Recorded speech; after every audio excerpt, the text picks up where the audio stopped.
अगर भाई हम शिक्षित वाले लाइन में रहें तो आपको भी वो बात समझाएंगे, शायद समझ जाइएगा। थैंक यू आप सभी को। कहीं ना कहीं हम सबसे कुछ ना कुछ सीखते हैं, और वैसे मेरे पास तजुर्बा ना 55 से 55 तक हो गया है। एक तो छोटे छोटे बच्चे सबको पढ़ाते रहते हैं, ठीक है, पढ़ाने का बहुत शौक है। यानी बच्चे कितने भी, जैसे भाई भी इतना हल्ला कर रहा है, अगर मेरे सर बोले रहते हैं बहुत मारते थे, बहुत खींच के पीटते थे।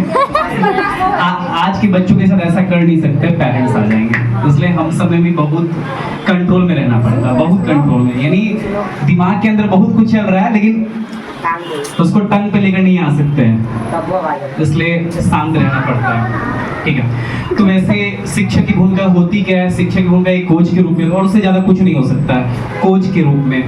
देखिए, आप जब अलग अलग क्लास में पढ़ते हैं, फंडामेंटल राइट्स और फंडामेंटल ड्यूटीज पढ़ते हैं, ठीक है, मौलिक अधिकार और मौलिक कर्तव्य, ये कोई समझाना नहीं जा रहे हैं, ना हमारा कोई क्लास है फंडामेंटल राइट या फंडामेंटल ड्यूटीज। यानी कहने का मतलब जब आप क्लास पढ़ने आते हैं ना, तो आपके कुछ अधिकार होते हैं। किससे अधिकार होते हैं? टीचर से। यानी टीचर समय पर आपकी चीजों को, जब आप जिस क्लास की जरूरत हो वो आपको पूरा कर दे। उसके साथ भी आपका ड्यूटीज होते हैं जो टीचर के प्रति। पहली बात है, देखिए, ये अलग अलग समय में हम स्कूल जाते हैं, कोचिंग जाते हैं, लेकिन हमेशा कुछ ना कुछ सीख ही रहे हैं। इसलिए हमारे जो प्रथम गुरु होते हैं माता पिता, ठीक है, कम से कम कुछ भी हो जाए। देखिए, तो आज के दिन में जब आप यहाँ से वापस जाएं तो कम से कम मम्मी पापा को शुक्रिया जरूर कीजिए, क्योंकि उन्होंने आपको उस लायक बनाया कि आप यहाँ आए हैं, या आप कहीं भी जाइए, या अलग स्कूल में जाते हैं, अलग कोचिंग में जाते हैं, किसके कारण जा रहे हैं? मम्मी पापा के कारण। अगर वो ना होते तो आप धरती पे आ नहीं पाते, इसलिए उनकी भूमिका सबसे ज्यादा है। उसके बाद हम सब अलग अलग समय मिले हुए हैं। नर्सरी से आपकी जो यात्रा शुरू हुई होगी, या अगर आप ग्रेजुएशन में हो या ग्रेजुएशन क्रॉस कर गए हो, ठीक है, उसमें कितने टीचर की भूमिका आई होगी? हम तो उसमें छोटे से मात्र हैं, ठीक है, तो उसमें अलग अलग शिक्षक की भूमिका आपके पास आई होगी। तो सबसे पहले उसको भी शुक्रिया कीजिए, ठीक है। आपकी सफलता में किसी एक आदमी का रोल नहीं हो सकता है। आपकी सफलता में जो सबसे ज्यादा रोल होता है आपके माता पिता का, सबसे ज्यादा। समझिए, वो धरती पे भेज दिए ना, वो सबसे महत्वपूर्ण है। अगर भाई तुम्हें जन्म देकर अगर आपको छोड़ दिया जाता है, कितने को छोड़ दिया जाता है, आप क्या कर लेते? कुछ कर सकते थे? कुछ नहीं कर सकते। कौन से थाने जाते? अगर एक दिन का अगर छोड़ दिया गया कहीं। सबसे महत्वपूर्ण जानिए, जैसे आपकी कई शिकायतें अपने पेरेंट्स से होती, कई रूप में होती है पेरेंट्स के। यानी पेरेंट्स आपको ये नहीं कर रहे, पेरेंट्स की कई जिम्मेदारियां होती है, बहुत जिम्मेदारियां होती है, आप समझ नहीं सकते। जिस दिन पेरेंट्स बनेंगे ना, उस दिन पता चलेगा कि आपके पेरेंट्स कहां से, यानी जिस मुकाम पे आपके जो पेरेंट्स हैं वो कैसे गए हैं। और आपको भी, देखिए, आपको भी उस मुकाम पे आना है, या आ जाइए या कब आइए, ठीक है। वो खुद आपका उम्र, आप अपने जो आपके बच्चे होंगे उनसे आप पूछेंगे।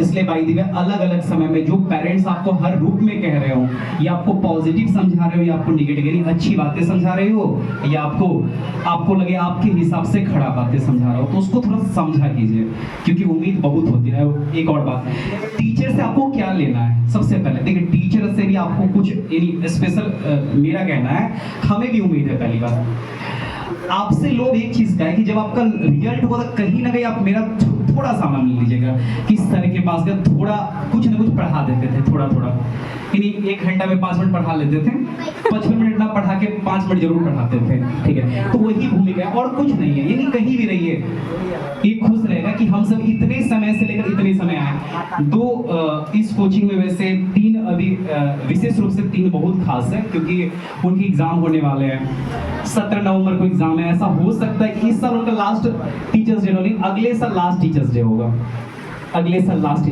क्योंकि इस बार नहीं, क्योंकि इस बार एग्जाम 17 नवंबर को बीपीएससी देने वाली है।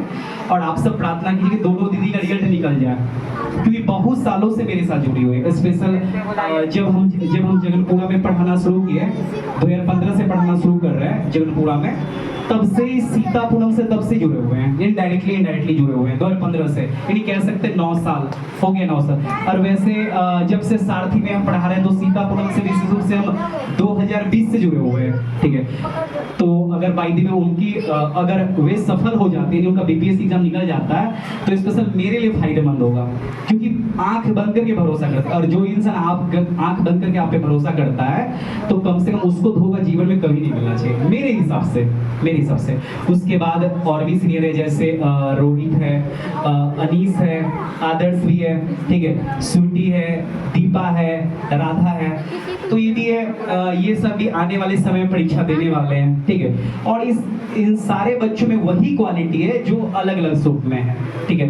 तो वैसे ही सब थोड़े छोटे हैं, उतने मैच्योर नहीं हो पाए हैं, अलग अलग समय खुद सीख जाएंगे, क्योंकि देखिए जीवन अपने आप में सीखने की क्या होती है, आपकी प्रोसेस होती है। अलग अलग समय में आप या पैदल चल के सीखते हैं, ठीक है, या घर के बातों से सीखते हैं, ठीक है, या टीचर के डांट से। एक और बात, कभी 3 बातों का बुरा कभी मत मानिएगा, एक अपने मम्मी पापा का और एक अपने टीचर का।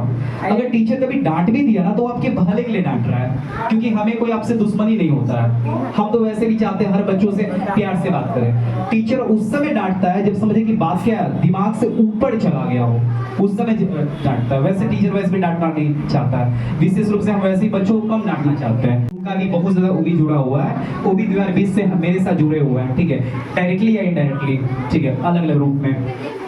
छोटे बच्चे आप सब तो हैं, देखिए स्पेशल आपके बॉडी में एनर्जी बहुत ज्यादा है, बहुत ज्यादा, लेकिन एनर्जी आया कहाँ से, किसके कारण आया, अपने पेरेंट्स के कारण। सोचिएगा कि जिस दिन आपके मम्मी पापा ना घर में जो जा रहे हैं वो किसके कारण रोटी आ पाया है, आपके मम्मी पापा। तो उनके बातों को वैल्यू किया कीजिए। हर छोटे बच्चे जो मेरे शब्दों को समझ पा रहे हैं, जैसे जिसको समझ का होता, लेकिन सर समझ का मतलब क्या होता है हम समझ नहीं पा रहे हैं, यानी समझ का मतलब क्या होता है, मम्मी पापा का मतलब क्या होता है। तो जिस दिन मम्मी पापा बनिएगा ना, उस दिन पता चलेगा मम्मी पापा होता क्या है। मम्मी, देखिए एक और बात, भगवान को आप देख नहीं सकते हैं, भगवान को आप देख नहीं सकते, इसलिए रूप में किसको बना के दिया गया है, आपके पेरेंट्स को।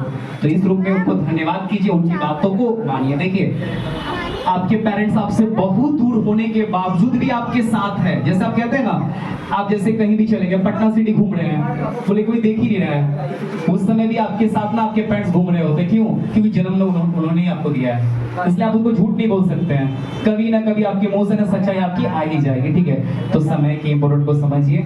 और वैसे भी छोटे बच्चे आप समझ नहीं पाएंगे मेरी बातों को। आप